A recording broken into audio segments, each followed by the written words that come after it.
Good afternoon everyone. Good afternoon Sir Nestor Junior Murcia. I am JR Tumagantang from BTB Autotech 2A. So ngayon po ay aking ipapaliwanag ang tungkol sa pre-delivery inspection o tinatawag na PDI. So mahalaga po ang paksang ito sa larangan ng automotive technology dahil ito ang isa sa mga huling proseso bago maibigay ang isang sasakyan o kotse sa customer. So, layunin nito na masiguro natin ang sasakyan ay nasa maayos at ligtas na kondisyon bago natin ito i-turn over o ibalik sa customer. So, next po, ang introduction po natin. So, definition, pre-delivery inspection or PDI is the process of checking a brand new vehicle before it is delivered to the customer. It ensures the car is in perfect working condition, safe to drive, and complete with all necessary tools and documents. This process builds customer trust and avoids future complaints or safety issues. So ang pre-delivery inspection daw po o PDI ay isang proseso kung saan sinusuri at chinecheck natin ang isang bagong sasakyan bago ito ibigay sa may-ari. So ginagawa ito para mas masiguro natin na wala itong sira, kompleto ang mga gamit at ligtas itong gamitin sa kalsada.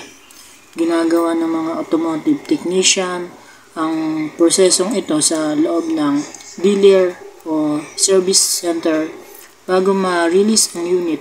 So, mahalaga ang PDI dahil nakatulong ito na mas maiwasan natin ang reklamo ng mga customer, problema sa warranty at mapanatili ang magandang pangalan ng brand. Sa madaling salita, ito ang final check bago mapunta ang sasakyan sa may-ari. Makikita nyo yung parte ng sasakyan at sa tao na nagche-check ng mga parte ng sasakyan kung okay pa ito, walang sira at kompleto. So next naman is visual inspection. Check for scratches, dents, or missing parts. Ensure all exterior and interior components are complete. Example, side mirrors, wipers, headlights must be intact. So dito naman sa visual inspection, ang unang hakbang sa PDI ay ang visual inspection. Sa parting ito naman, chine-check ng technician ang labas at loob ng sasakyan kung may gasgas ba ito, may mga dents, kulang ng piyesa, o depektong makikita agad.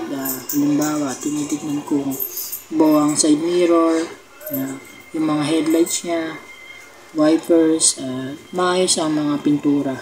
So, kasama rin dito ang pagtingin sa loob ng sasakyan kung maayos ang upuan, dashboard, at interior panels. So, mahalaga ito kasi unang mapapansin ng customer ang itsura ng sasakyan, kaya dapat walang bahid ng sira o kulang.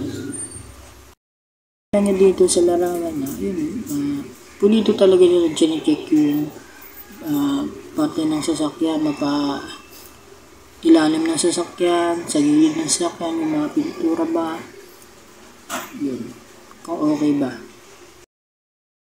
Naman is functional check. Ito naman is test all electrical and mechanical systems, lights, wipers, horn, and air conditioning must work properly. So example is headlight and signal light test. Parting ito naman, sinusubukan kung gumagana ng maayos ang lahat ng electrical at mechanical components ng sasakyan. Tinitingnan kung gumagana ang lahat ng mga ilaw, wipers, aircon, busina, power, windows, at iba pang mga controls. Halimbawa niyan kapag ni-start yung makina, so dapat smooth at walang kakaibang tunog o warning light. So mahalaga ito para masiguro natin na lahat ng function ay gumagana bago pa mabigay natin ang sasakyan sa may-ari. So dyan makikita nyo sa larawan na isang dashboard na may nagsisinding ilaw o technician na nagtitest ng controllers. Yun po. Next naman is fluid level inspection. So dito is ensure correct levels of, so una dyan is yung engine oil, coolant, brake fluid, windshield washer fluid. Dito pangatlong hakbang ay ang fluid level inspection.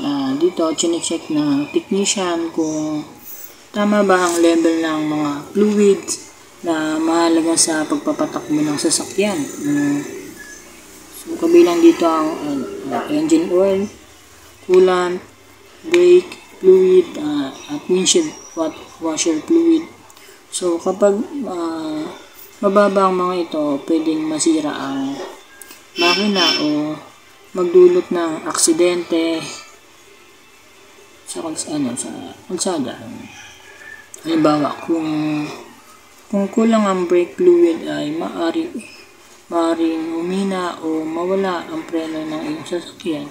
So maaari kang maaksidente. So kaya napakalaga ng fluid check para sa kaligtasan at maayos na takbo ng sasakyan. So pinapakita sa larawan na nagde-dent-stick siya So dito naman sa road test optional, conducted to confirm smooth engine transmission, suspension, and braking, helps detect head-in defects before delivery. So dito naman, pagkatapos ng basic checking, minsan ay ginagawa rin ang road test. Dito pinapatakbo ng technician ang sasakyan para masiguro na maayos ang takbo ng makina, transmission, brakes, at suspension.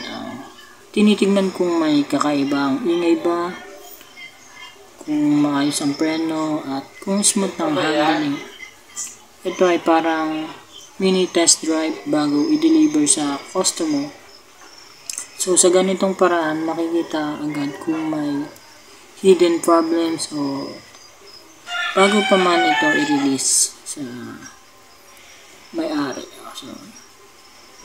So dito, pinapakita larawan ng sasakyan na ginagamit sa road test. Diyan, tine-check ng mga technician kung ayos ba, walang problema. Yun. So dito naman sa cleaning and documentation. Car is clean and polished before release. So owner manual, warranty papers, and tools kit are included. So dito, kapag tapos na ang lahat ng inspection, isinasagawa ang final cleaning and documentation. Dito nililinis at pinupulido ang sasakyan para mukhang brand new pagdating sa may-ari.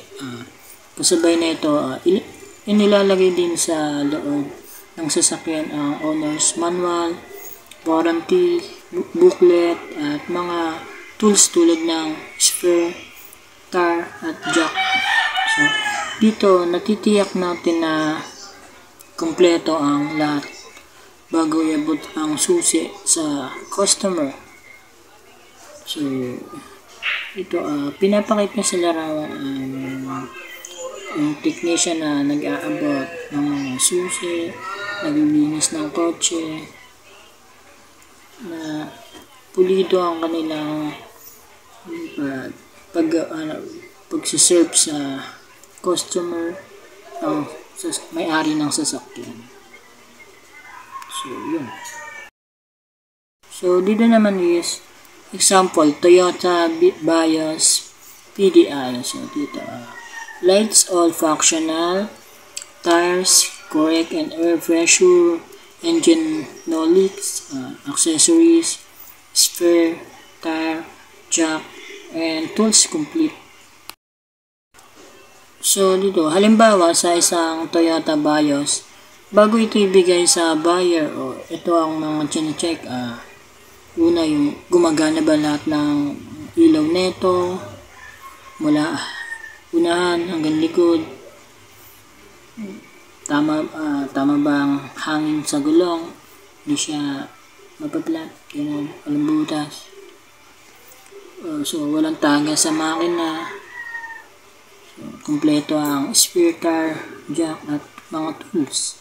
So, sa ganitong paraan, sinisigurado nating maayos at kumpleto ang sasakyan bago natin mabigay sa may-ari ng sasakyan. So, dito makita nyo yung Toyota Vios kotse. So, dito naman, example to ng motorcycle PDI, brake system, front and rear tested, lights, headlights, brake lights and signal lights working, battery fully charged, tires correct and pressure. Dito naman, para naman sa motorcycle, halos pareho din ang proseso pero mas simple. Dito, chine-check ang preno sa harap at likod, headlight at signal light, battery at gulong. Kung tama ba, mahalaga rin ito para masigurado na ligtas gamitin ang motor sa kalsada. So, ayun. Dito pinapakita ng chine-check ng technician yung parte ng ng motor.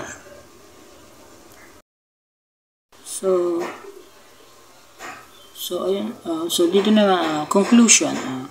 PDI is a critical step to ensure safety, quality, and customer satisfaction, prevents accidents, complaints, and warranty issues. Automotive technician must perform it carefully and completely.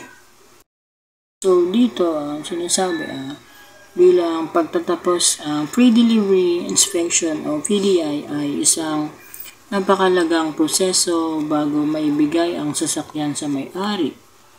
Sa pamamagitan nito, nasisiguro natin na ang sasakyan ay maayos, ang kondisyon, ligtas gamitin, at kumpleto ang mga gamit.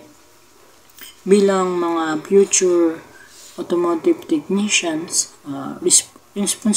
responsibilidad natin na gawin ito ng maayos at kumpleto ang pagsiserve natin. Kahit maliit na detalye kapag nabayaran, pwedeng magdulot ng problema. Kahit maliit na detalye kapag napabayaan, pwedeng magdulot ng problema sa customer. So, kailangan na mas gawin natin pulido, malinis ang ating trabaho pag tayo ay nagsiserve sa customer. Kaya tandaan natin, ang kalidad at kaligtasan ng sasakyan ay nagsisimula sa tamang proseso ng PDI. So, ayun lang. Ayun lang po. Next naman is yung reference. Toyota Motors Philippine and the pre-delivery inspection guidelines, Honda Global 2023 Vehicle Quality Assurance and Inspection, Bush Automotive Handbook 2021 Vehicle Maintenance and Safety Procedure. So, ayun lang po. Thank you.